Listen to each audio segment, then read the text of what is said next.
Hey everybody, it's Carissa. This is Bad at Keeping Secrets. I'm here today with Mark Changizi. He's a theorist, scientist, author, entrepreneur. I mean, I guess the list could go on. You have a pretty intense bio in terms of like all the things that you've studied. I think for me, I found your work. I was really excited about your work. I have a fine art background and an MFA, and I'm also an entrepreneur. And I think that for me, I was excited by the idea of how emotions underpin logic and also the sort of how the brain perceives music or art. Also, I was really excited to think about the origins of language and how they sort of developed throughout the ages. And you have lots of theories on, I feel like, all of these things. I think the one thing that we really have in common is we both, I'm really interested in the why of and the how and the understanding what it means to be human right now. So thank you so much, Mark, for taking the time to talk to me. And also you have like a ton of TED Talks as well that I watched a couple of. Anyway. Well, yeah, well, I'm happy to be here. On TikTok, I started TikTok just because I was thinking I was getting censored by YouTube, and I only really put up, I think, maybe a dozen there. But I'm on, I've got a Science Moment channel on YouTube and on Rumble, and I'm at 244, and just a small handful of them I threw on TikTok to see. But I'm usually 3 minutes to 20 something minutes, and it just doesn't really work there. So don't go to TikTok to find me, generally speaking. Go to YouTube or Rumble perhaps. But yeah, on the art side, one fun thing about my research path is that I was a physics math undergrad, PhD math, very kind of rigorous theoretical kind of mathematical training. But then I've now gone through I have books on the origins of art and books on the origins of music and books and research on emotions and emotional expressions. And so it kind of breaks stereotypes about the kind of boring physicsy, mathy kind of nerdy kid who's then working on emotions and art and things like this. So yeah, one fun place to start might be the origins of art and music and things along those lines. But I'm glad to be here, Carissa. Can you tell me a little bit? Something I like to start with is a little bit, or something that is constantly fascinating to me, is kind of your background as a child and kind of what you were exposed to in terms of your family and your interests, and what direction you kind of, when you found out you wanted to kind of study or investigate these things. Yeah, so there's a fairly well-defined story for me. It's not quite clear the actual cause or whether, but Carl Sagan. So I'm old enough that the first time around Cosmos series, I'm 53 years old. So I was 1969. And so Cosmos with Carl Sagan came out in, I don't know, maybe 79 or 80 in that realm. And if you didn't, if you don't know much about Carl Sagan, you might just have heard billions and billions of stars, which apparently he's never even said.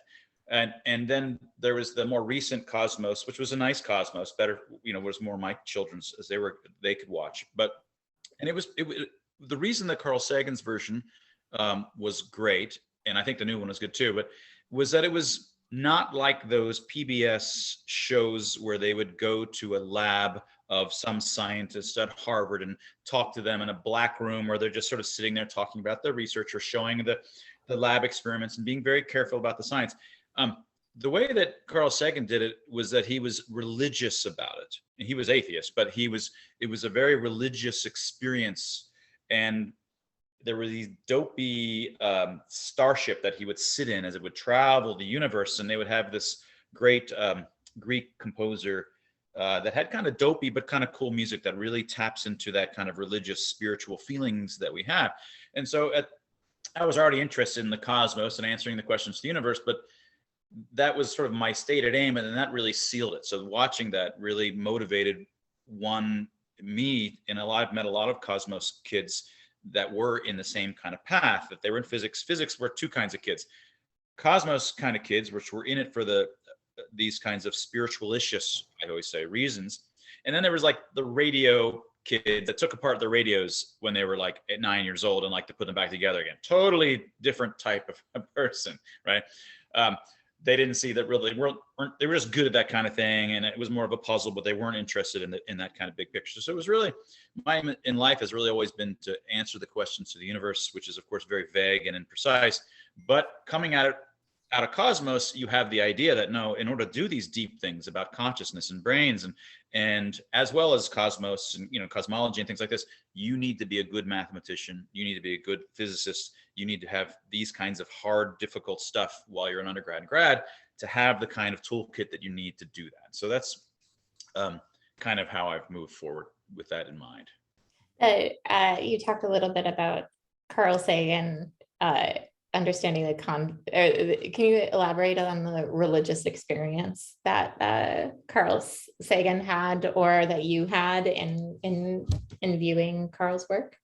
Yeah, I say that like I know him. I do not know Carl Sagan. Okay, so he's slowly, you're too young, and he's slowly going out of the meme. He was a big meme for a long time, the billions and billions of stars.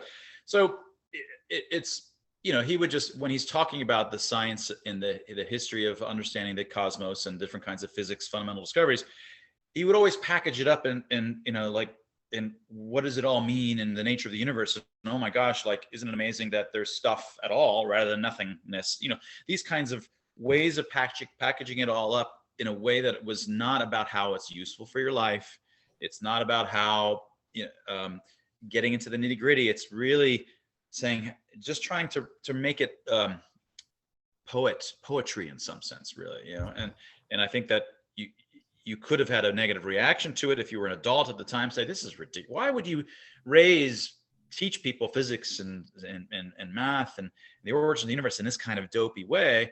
But I think that misunderstands it. If you want kids that are willing to push through and become scientists for their life, which often requires, not just 4 years of undergrad, it's 4 years of harder than usual undergrad, because you're trying to do harder physics and math, and then 4 to 6 or 7 years of grad school, and then postdocs for 4, 5, 6, 7 years until you finally get a job when you're 34, 37 years old. And then, when you could easily have gotten much better, salaries much earlier, growing, in terms of of a typical career much earlier. To do those things, you need to have something deeper in you than having been told that science is useful. Science is useful is not going to make you act like a monk and push through all of those years of work. You need something that's more motivating in a spiritualicious kind of way. And I think Carl Sagan, and I try to, when I'm doing my science moments, I'd like to get more of the emotionality of why this is so cool, so interesting, and so deep, and to the core, deep. That's sort of, I think, is what motivates people at the end of the day. I really agree with that. And I feel like there's this sort of story I've been telling myself lately is that the science, even though in a lot of ways I'm an ascriber to the dopey science of poetry, but like I think I've never identified as a dope, but I will in this conversation because I think it directly applies. But I think thinking about science and ways of understanding seem to make more sense than a lot of, for me, in my life, in terms of practical application in this moment, than maybe past religious doctrines.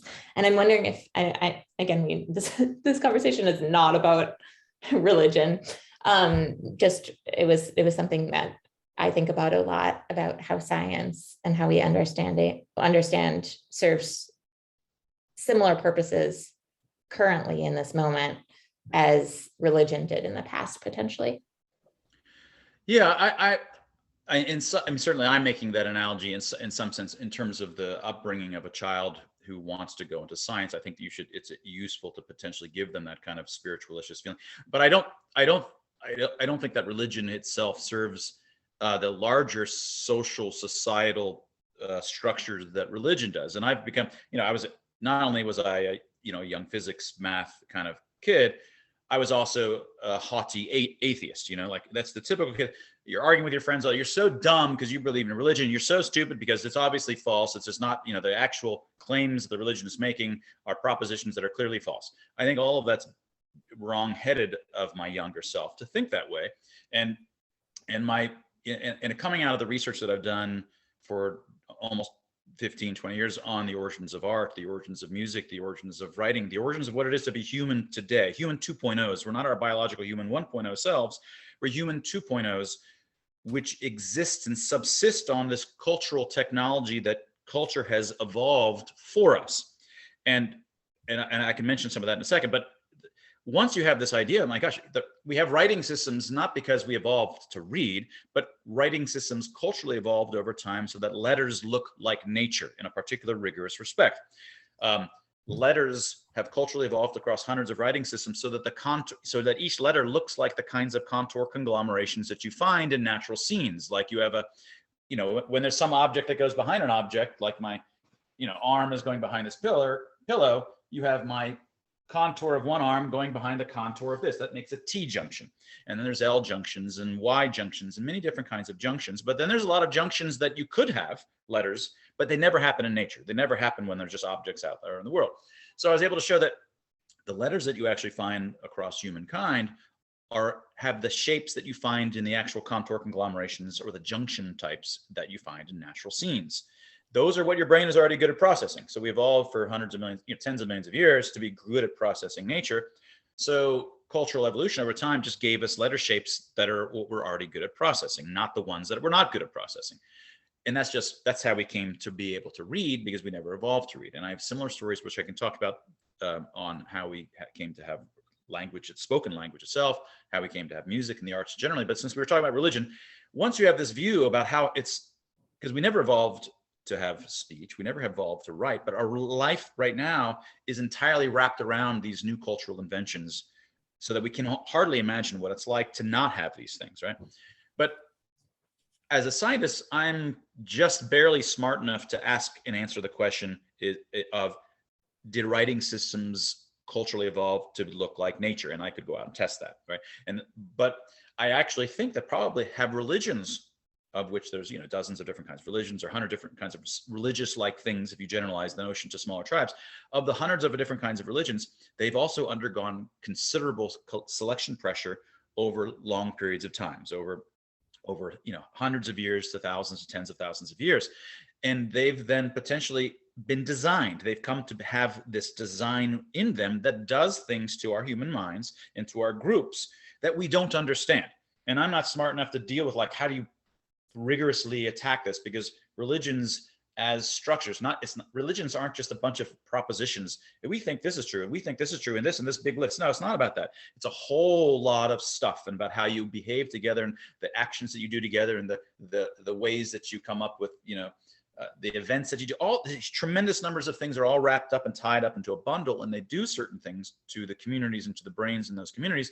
And it's too easy just to say, oh, it's stupid because they're making certain propositions that are not true. That's not the point. So you have to have a different kind of way of thinking about, and a respect for these results of cultural evolution, which are a new kind of designer. The whole point of natural selection is that, holy crap, you can have design without a designer. You can have a blind watchmaker, right? You don't need God to explain how we have all this design stuff, like our eyeballs. But once cultural evolution got up and running, we have all of this other kinds of design that none of us per se sat down and said, okay, let's make a writing system look like this, or let's make language sound like this, so that it's easier, it's easy for us, our auditory systems to absorb. Or let's make religions that look like this, do this so that it does this. No, they happen on their own, and they get selected for over time with all this design in them that we don't understand.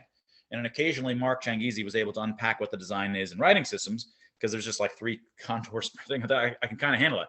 So I think that religions are packed with design, having undergone considerable selection pressure for that kind of thing. Whereas science has undergone selection pressure over time, but I think mostly it's a competitive networks of, it's a distributed, decentralized kind of network that helps move toward the truth over time. But I'm not sure that it's selected at the whole per se for anything.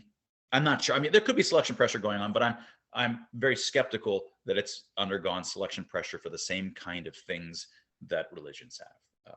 I think that's fair. I think I'm not, again, I don't presume to think that I'm smart enough to know whether selection pressure applies to science in the same way that it does to religion. However, I think that for me in my life, they still serve similar sort of purposes in terms of an attempt to understand and place oneself. And as a non-scientist, but who sometimes identifies as a scientist at parties when, because I feel like there are very similar processes that I think that I approach, or you're trained in art to approach sort of problem solving and thinking that sort of echo the scientific process. I want to talk a little bit about, you mentioned sort of your theories on language or writing and language, but I want you to talk a little bit about sight and the origins of art, how you understand it. Yeah.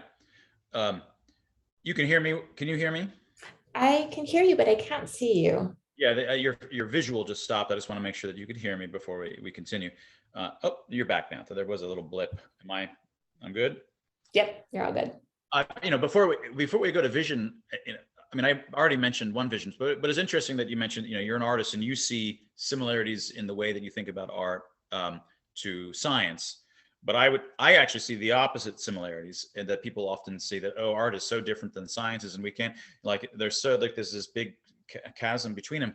Yeah, and in some sense there is, but for a scientist like me, I'm more of a theorist, and of course I have to come up with evidence and data, but I'm much more of a theorist. Each time I'm in a new field, I'm coming up with a theory, and we have well worked out ways so that if I have a hypothesis in front of me and then I get data, then there's things called, you can then say, given the data that I have, here's the p-value for how much I should believe in this hypothesis or how much I should reject this. There's some like very standard, just grinding through it about what you should do. You don't have to be creative for that at all. But where do we get the hypotheses? There is no science to coming up with hypotheses. There is no science to come up with the theories in the first place. In fact, there are deep results in the limits of computation itself, that there can be no matter how big the computer or the computing machine, even if it's the size of the entire universe, no computer, no matter the resources, no algorithm can ever come up with, given a bunch of data, come up with the hypothesis that best explains them. It has to be, and it's provably a process that goes beyond that. And so, intuitively, it just requires inspiration, creativity, and it's just exactly the stuff of an artistic world. So really, our lives as scientists, especially of those that are involved in hypothesis generation and theory, and coming up with these great kinds of, and it's not just great theories, it's great theories that should be mind-blowing to other people. Artists want to not just do art, they also want the art to affect the minds of other people. I'm not interested in science and coming up with new scientific ideas that if I say, I think what explains it is this, and when I tell other people, they're going to go, yeah, I pretty much thought that.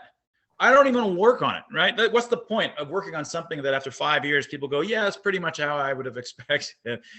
You want your art, you're going to work on art that when they're done, people are like, oh, I enjoy that. I like that. You're trying to, maybe they hate it, but you want to do something so that reverberates in their mind in some way of your choosing. You don't want them just to go, okay, right? So same for science. If you really are trying to curate and come up with, pick the areas, and then coming up with a hypothesis is a completely non-algorithmic process. Anyway, the question that you asked was on the vision side for writing systems or other areas of vision. I was just curious about if you could talk about sort of your theories on the origins of art and why humans make. Yeah, so I can talk about it most specifically in the origins of music. So yeah, let's do it. Yeah, I have general things that I can say, and I've talked about it in visual art, but in the case of music, so I've already one step before I get to music, because it's useful. We already said the reason that we can read is because cultural evolution over time shaped writing to look like nature, and that way it harnessed our vision object. We already have a visual object recognition system. We evolved that for millions of years before, and it just, instead of trying to change your brain into a reading brain, it said, okay, but we can turn writing systems to harness that old ancient visual object recognition brain. Well, the same thing happened even before this for speech. We didn't evolve speech. I argue against Steven Pinker and folks like this. Evolve have spoken language. Rather, we already had auditory systems that are good at processing what? The natural events that happen in the world. We're already good at that. So cultural evolution then shaped the sounds of speech. They pick of the sounds that we can make in our mouths. They pick the kinds of sounds that that's what we're already good at processing. And what are we good at processing? The sounds of natural events. So the sounds of speech culturally evolved over time to sound like the events amongst solid objects. And solid objects happen to have a particular different kinds of sounds that are characterizable. You know, if you just have a solid object, they can hit. I'm hitting the computer. That's a hit. They can slide. I don't know if you can hear that. Those are the only two interactions that happen. And when there's a hit or a slide, those objects vibrate, right? This rings. This is just a remote control. It rings in a particular way. You could tell it wasn't a coffee mug, for example. You're not necessarily sure it was this, but on the basis of how it rings on either of these events, you can tell what the objects are that are involved in it. And the way that these kinds of events happen, if it was like bouncing, it might go like bounce, bounce, slide, and then end. Mark, I lost you, if you can hear me. Can you hear me? I can hear myself and see myself, but not you. Solid object events happen, and you can work that out. And when you work that out, what I do in this book, Harnessed, my earlier book, Harnessed, How Language and Music Mimicked Nature and Transformed Ape to Man, when you work out the grammar of what solid object events sound like, then you can look at languages across languages. You say, in fact, you find the same structures in the sounds of human speech. Human speech is culturally evolved to sound like the hits. Hits are just plosives, p, k, t, you know, the slides or the fricatives, sh, f, s. And after each hit or slide, there's always a ring. Those are like the vowels or the sonorants, we say, which is what you always just have a hit and a ring. That's ba. Right? Or a slide and a ring, sha. And all of the kinds of sounds of those, that's what a syllable is. That's the basic structure of all of human speech. All morphemes are always of the form. Language is basically ba, fa, ba, roughly speaking, given all the weird, just sequences of sounds like this. Anyway, that book, Harness, shows that, okay, whether it's writing or speech, we didn't evolve this stuff. Rather, cultural evolution evolved the shapes of those things to look or sound like nature, thereby harnessing your existing recognition systems for visual or auditory and harness them for these new things of language that we now think that we evolved. Like we think that's human, you know, it's not actually human. It's a cultural human thing or a human 2.0 thing. Now to music. So for music is also auditory like speech, but music is a different kind of animal. And it's been thought since the Greeks even that music sounds like movement, was this intuition that has been talked about by various Greek people, ancient Greeks and things like this. And there was this intuition out there. And what I did was really just say, let's make this a rigorous intuition. Let's just ask, what do humans sound like when they move? Because as humans, all animals have instincts for recognizing their conspecifics, the other of their own species. They're good at recognizing what they're doing when they're moving. Are they coming toward me? Are they coming fast? Are they angry? Are they turning? Are they close? Are they far? If you're just in a coffee shop sitting there working, writing, you can, and there's a big chair around you, you can tell when somebody approaches and then just stops. Like if they just stop, you kind of like, what's going on? You weren't tracking them. You weren't consciously tracking them, right? And if they went by you, you would never even have thought about it. You would never even notice. You would never remember it happened. But suddenly it stops. It means you're tracking. Because you're like, okay, what's going on? Your brain is good at tracking the sound of humans around you. You can tell the direction they're moving in. You can tell all of these, and there's a grammar to what humans sound like when they move around you. They have a beat. That's their footstep. They have a particular rhythmicity depending upon the things that they're carrying and the swinging of their arms and the swinging of their legs grazing one another. They end up with Doppler shifts, that small Doppler shifts, because when you're moving, you have, faster Doppler shifts for other things in the world too, that are part of our ecological understanding of the sounds of the world. They have small Doppler shifts that you can tell whether they're coming towards you or farther or moving away from you. And of course they get louder and softer, primarily due to their proximity to you. I mean, they can actually stamp, louder, but those are small variations relative to the huge 1/r² kind of variations that happen from proximity. And then you can work out the grammars of these different things. You can say, okay, here's something that you'll expect. Here's a common typical kind of sound that humans make. few find the same kinds of patterns. So melody, the claim is really the changes of the Doppler shifts over time. It's telling you whether they're coming toward you or going away from you.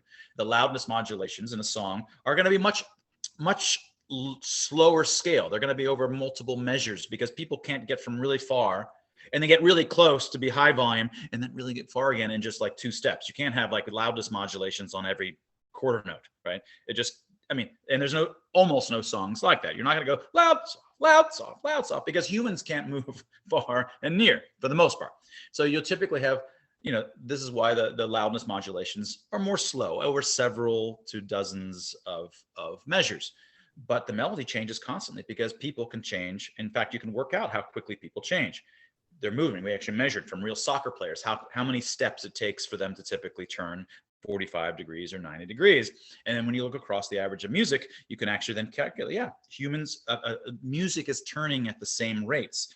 The turning being every given song might have a top and a bottom of the melody. That's called this range is called the testatura. And that if it's a bigger testatura, it means that there's a faster mover, because when somebody's moving really fast, like a car, when it's coming toward you, it's like there's a bigger difference between the top and bottom from something going slowly, like not much difference when it's moving slowly. So whatever the testatura range is, if you move halfway up that range, then they've turned 90 degrees, because from the top to the bottom would be 180 degrees moving directly toward you to directly away from you. And in fact, so on average, across music,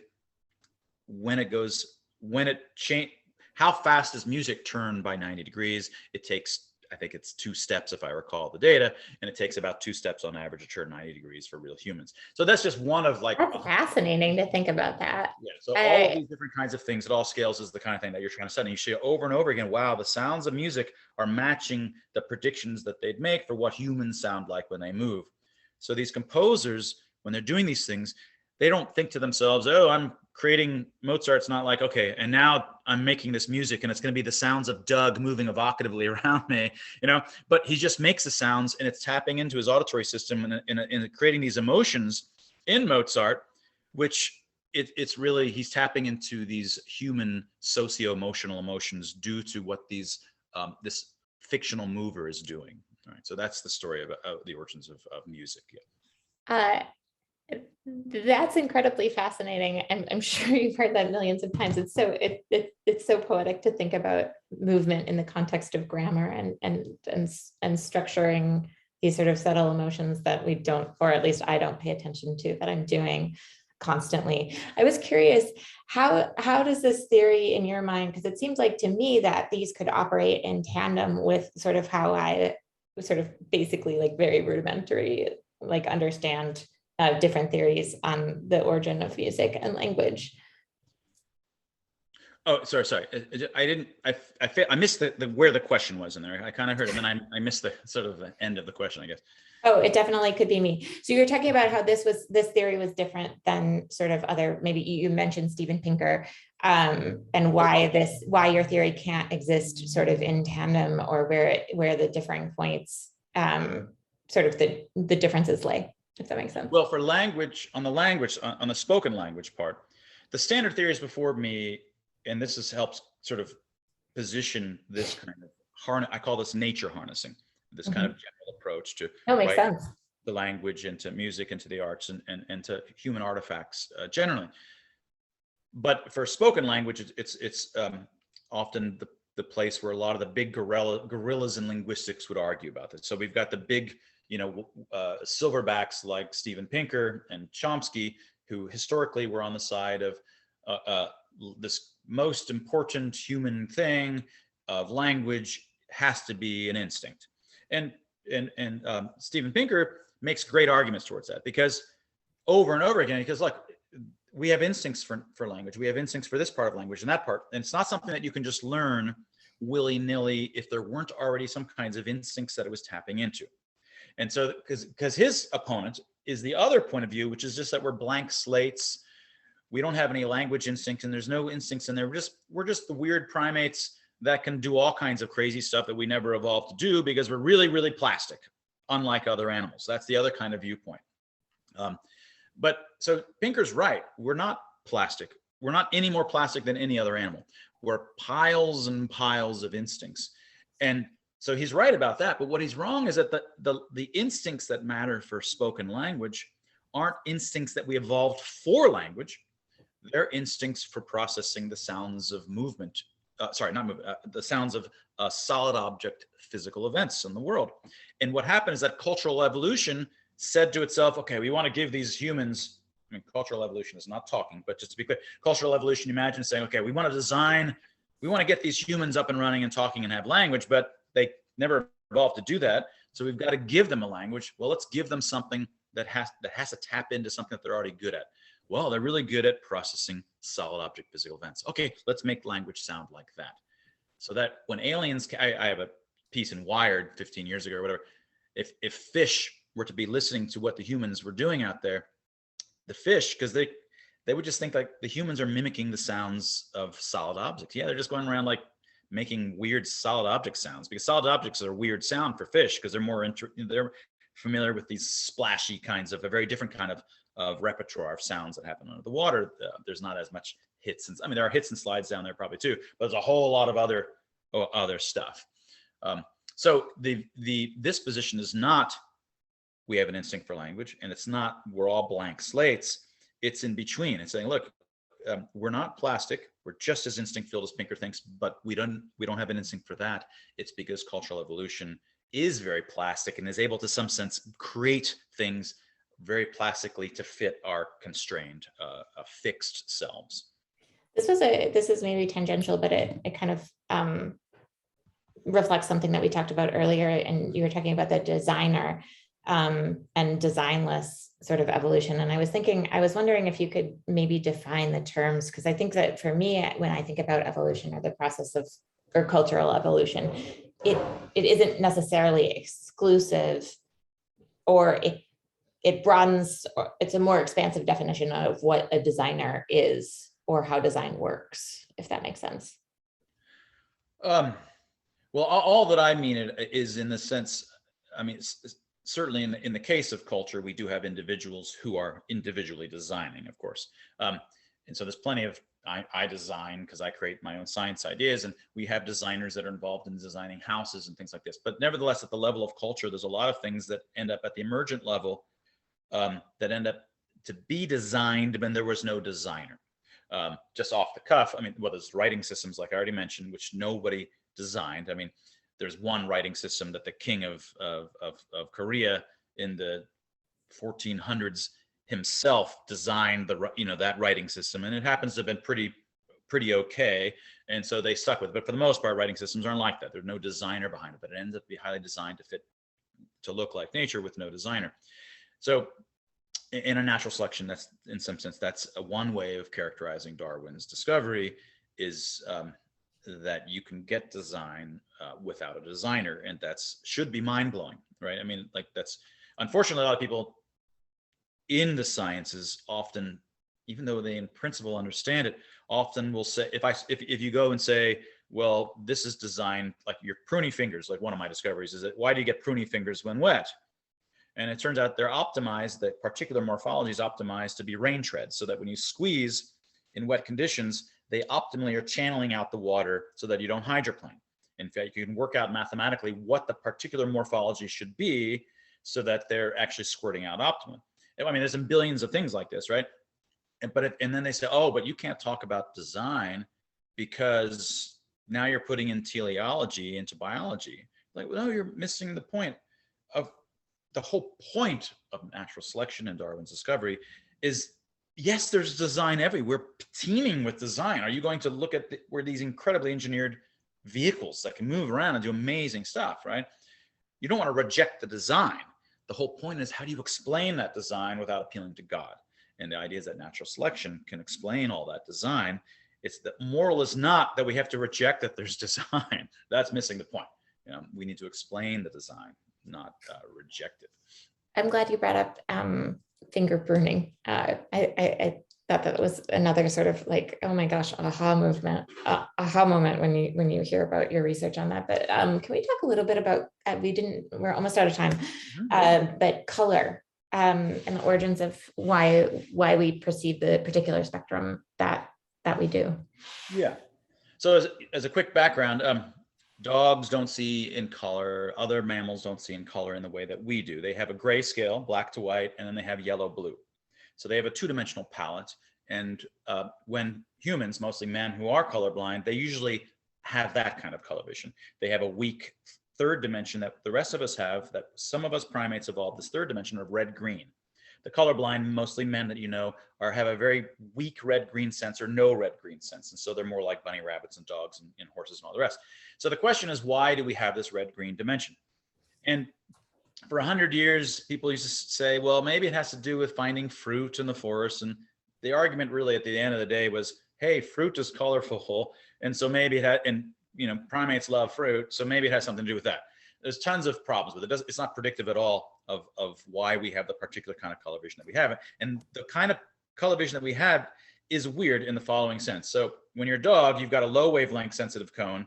You've got a low wavelength sensitive cone, and down it's a blue cone. It means in your eye, you have you're sensitive to low wavelengths. It's just for the general one.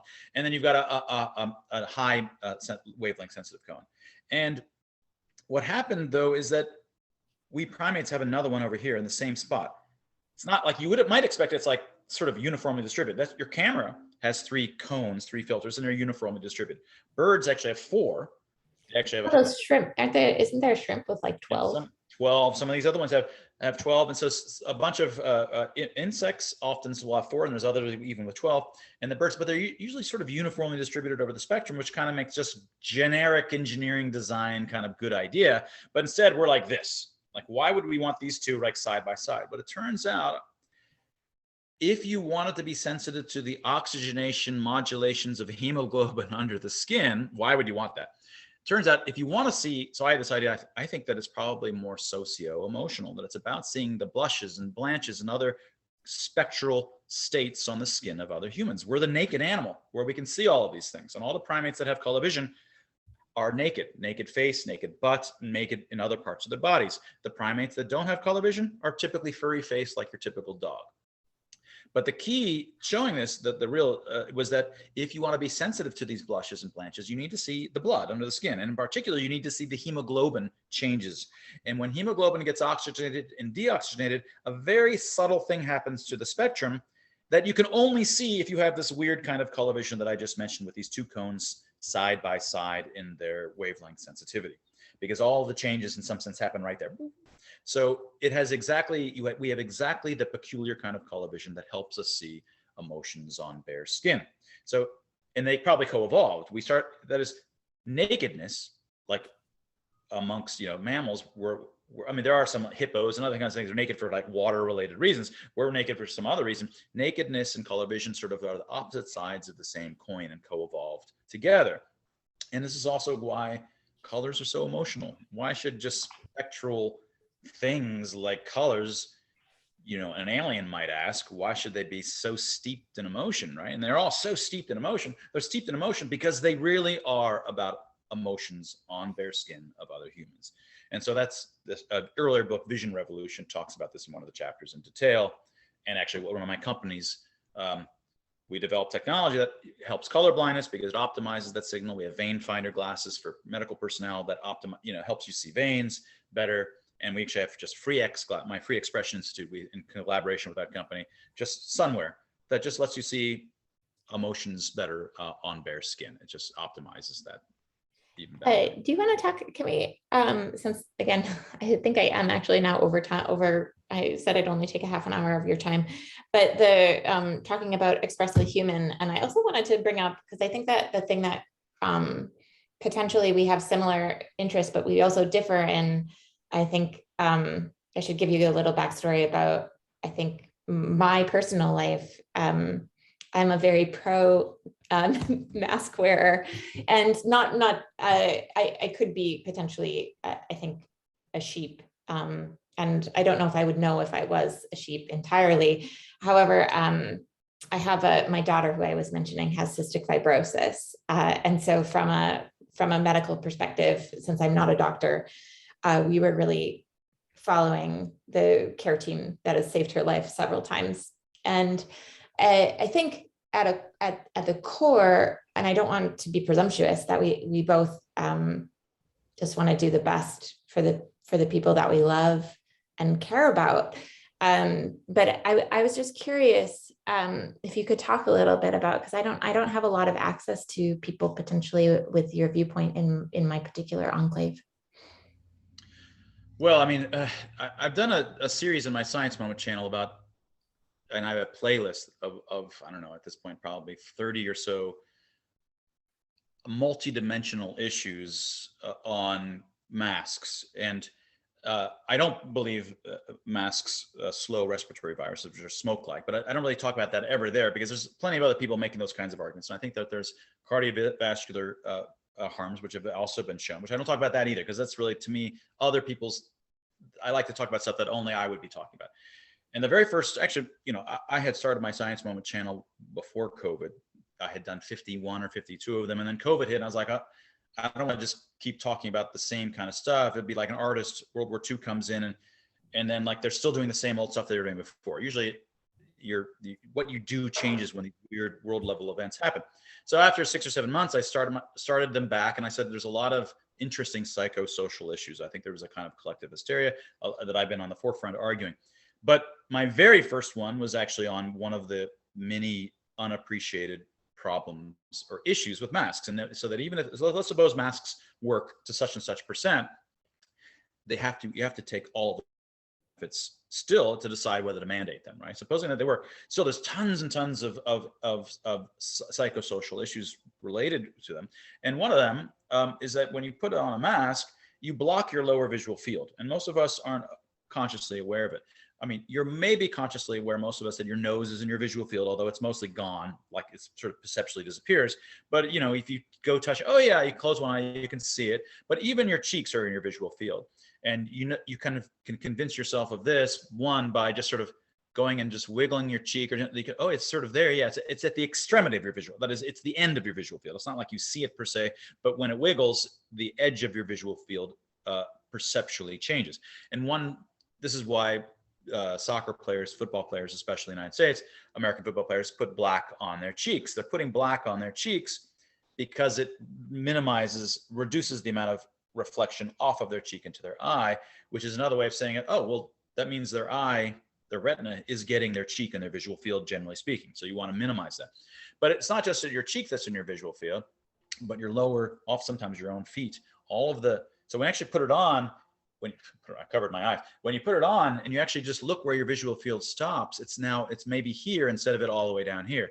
And that lower visual field flow is crucial for normal, a brilliant coordinated behavior that we do when we're walking and running and moving around, doing kinds of things.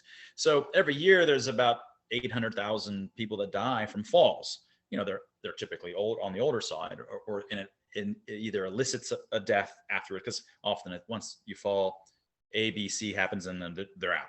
Some of these people, and there's millions and millions of injuries by virtue of falls. No one's keeping track of how many injuries there are that are enhanced by people moving around all day, because even if they worked and they're used in medical centers, and doctors were, surgeons were wearing them not for respiratory viruses, but to stop spittle, which is always bacteria filled, but they're standing still, they're not going around all day and doing their job for 8 hours a day, moving around and doing different kinds of things. So so that was just one of many different kinds of issues, of which I've got, again, 30 or 40 of these videos.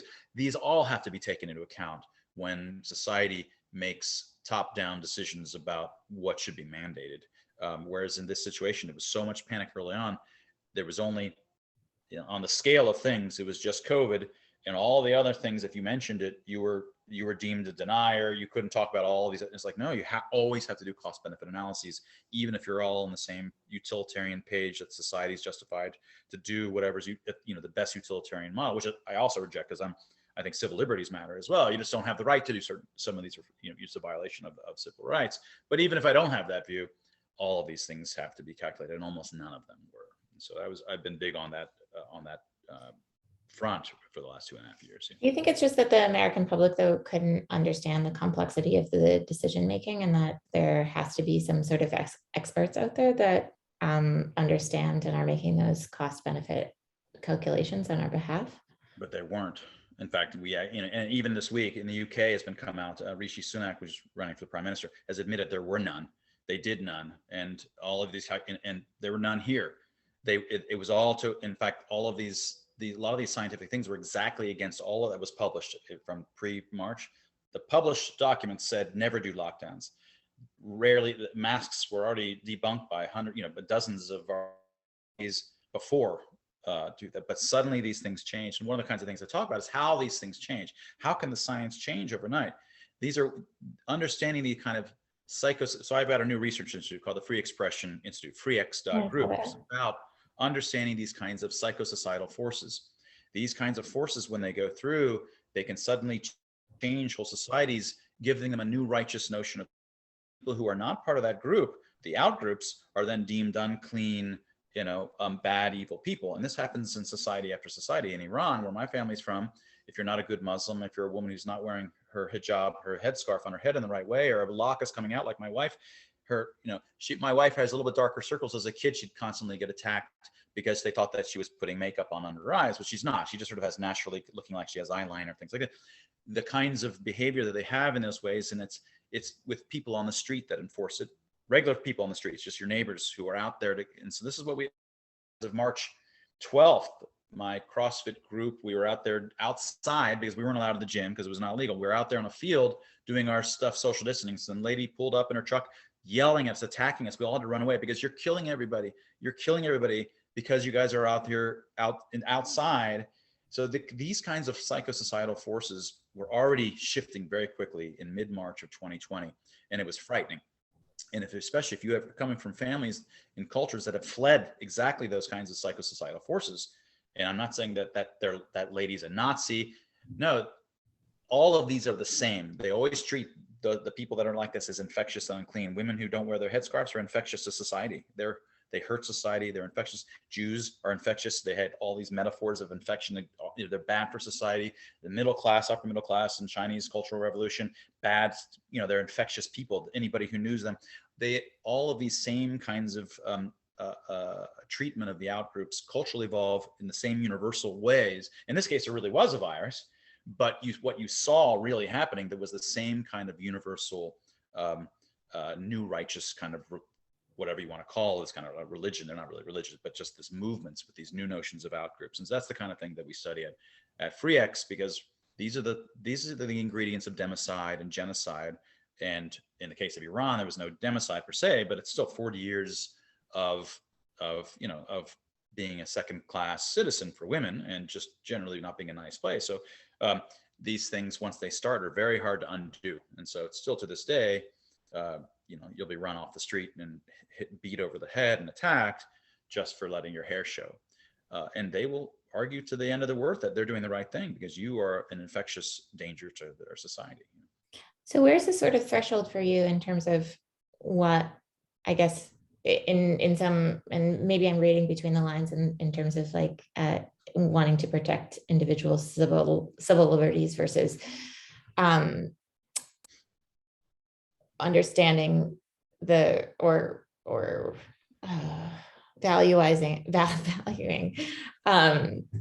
sort of the fact that we need each other and we have to operate as a collective to survive.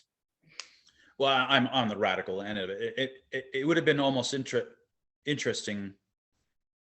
Those arguments are, of course, always interesting. They're going to always be with us. The extent to which the rights of the individual should be trumped by the collective are always something that's with us. It turns out that it's it turns out it was fairly moot in this case because the lockdowns didn't work. There's data, now for 2 years that there's no correlation between intervention stringency and pandemic severity. Masks didn't work. All the RCTs show that they didn't work, and we knew they wouldn't work. And it's impossible for them to work because they just go throughout the gaps because it's like smoke. The mandates only, even if the vaccines, there's a lot of issues with the vaccines. They seem to be much more dangerous than previous cousins of all of these eras of vaccines. But even if you gave them all the credit in the world, they divided society. They led to the treatment of unvaccinateds and treated them as second-class citizens, literally banishing them. They were literally fired from their jobs, coercively violating bodily autonomy, and leading to a division of society, which was very dangerous. When you start treating people such that I don't care if they die because they're a threat to society, none of that made any sense.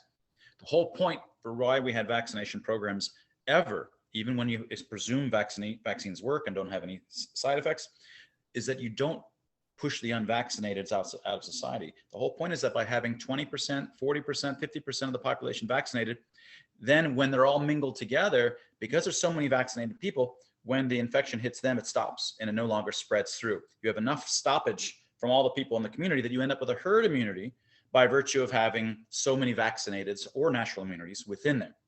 When you say we're going to banish the unvaccinated, then you're creating a community, because they're going to still hang out. You're creating a community of unvaccinated through which you'll have unstopped spread, which is not the point. The whole point of vaccination programs was that they're all intermingling in society, not to banish and never to coerce a medication on folks, much less a new one that was pushed through too quickly. Right. So none of them even.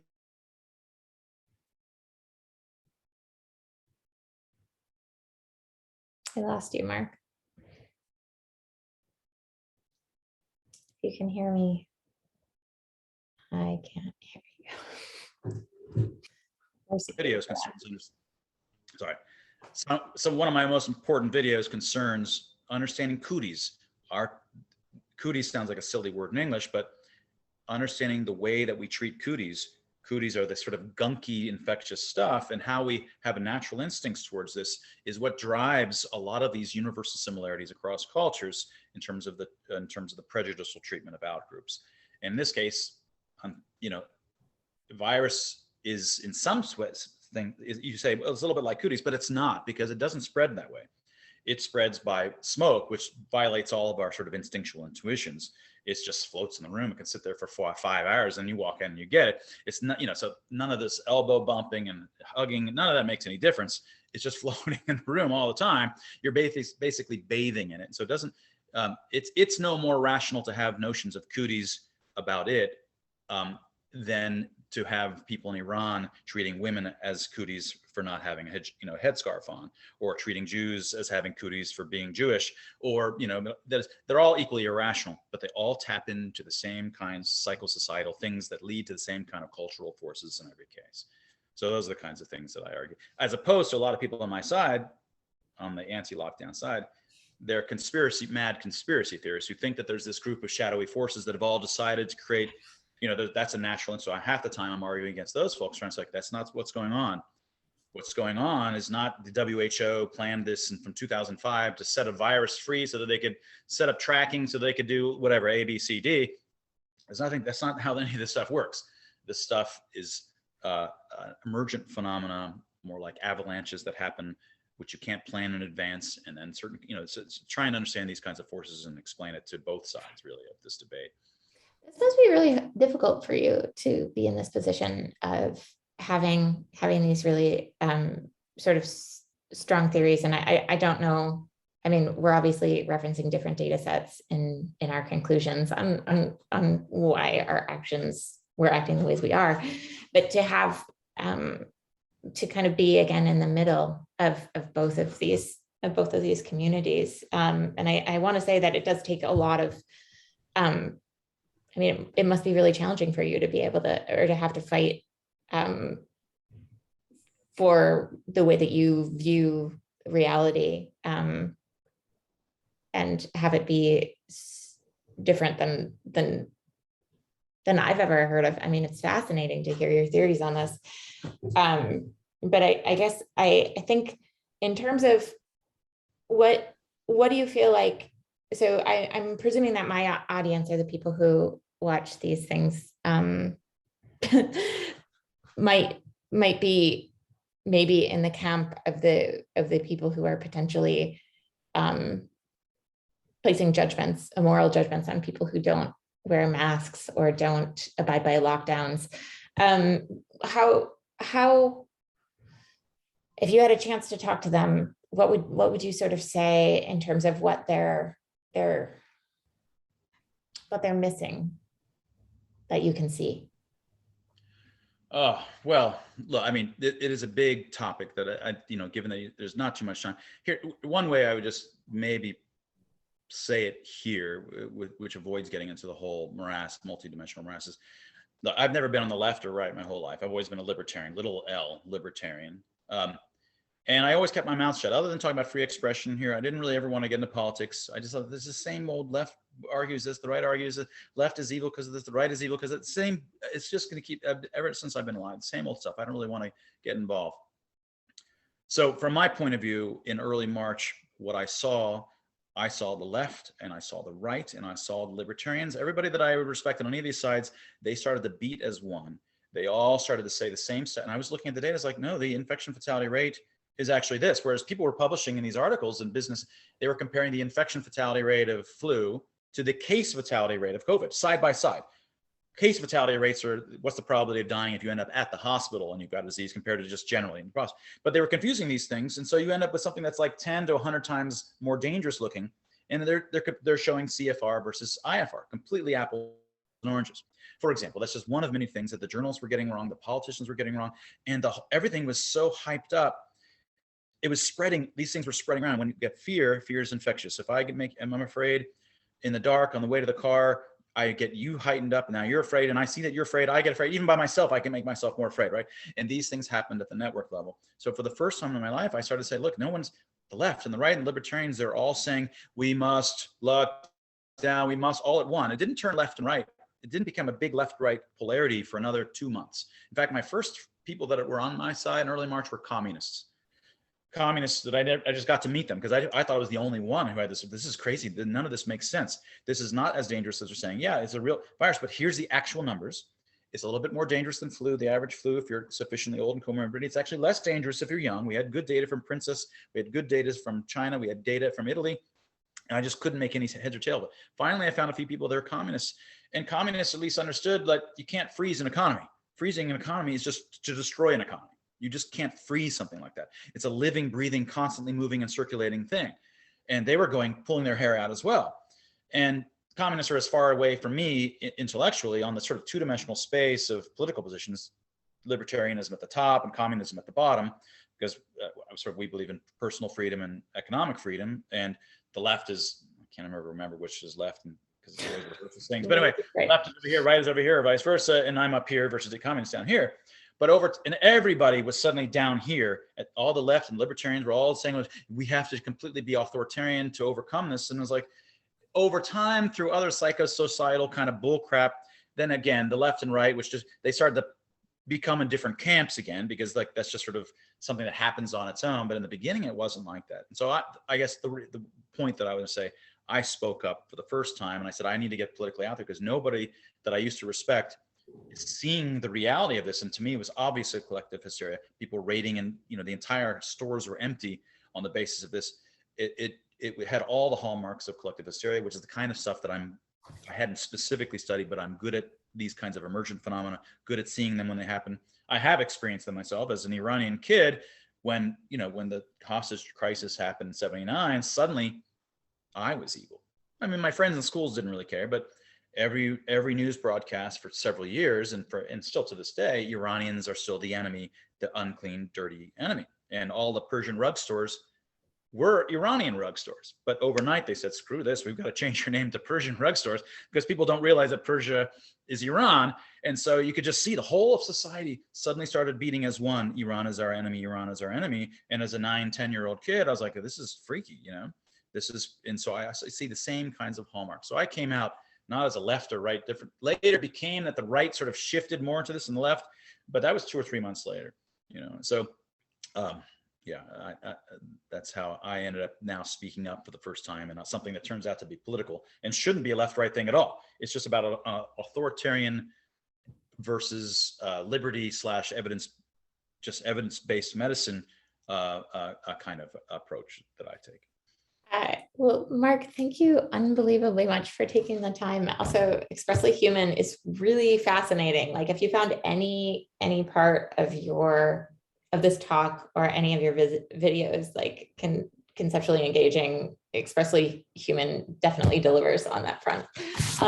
And also thank you for making me rethink lots of different things. And also, I mean, some things I feel pretty steadfast in my understanding, but thinking about how we see color makes so much sense. Thinking about the grammar of movement and the sort of the development of language and understanding is crazy cool. And to think about your point to the emotions coupled with color is it when you were talking about that, it made me tear up a little bit to think about all the different ways of understanding each other. And I really appreciate your contribution.